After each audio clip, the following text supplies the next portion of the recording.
Hello' everyone, মোৰ অন্য এটা ব্লগলৈ আপোনালোক সকলোকে পুনৰবাৰ স্বাগতম জনাইছোঁ। আৰু এয়া ৰাতিপুৱাই মা আৰু মানুহজনে পুখুৰীত আকৌ আঁঠুৱা বাইছে। আৰু এয়া পুখুৰীত আঁঠুৱা বাই ধৰিলে এজনী মাছ। মাছজনী আকৌ উৎপাত দেখিছেনে, যি চটফটাইছে। তাই ভাবিছে চটফটালে আমি এৰি দিম, কিন্তু তাইক এৰা নহ'ব আজি। তাৰপিছত এইফালে মই আকৌ ওলালোঁ পথাৰলৈ বুলি। আজি আকৌ আমাৰ পথাৰত হাৰিয়া পাতিছে দেই, আৰু দেখিছেনে দাৱনী কিমান। তাৰপাছতে এয়া মায়ে আনিলে চাহ, আৰু আমি সকলোৱে চাহ খালোঁ। তাৰপাছতে আকৌ পেপাৰ বজোৱা কম্পিটিশ্যন আৰম্ভ হ'ল দেই। এয়া চাওকচোন।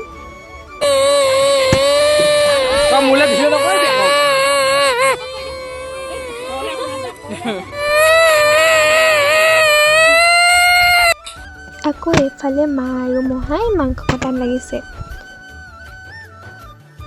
এগৰাকী হৈছে আকৌ আইতা দেই, আমাৰ মা ভাগৰ মাক।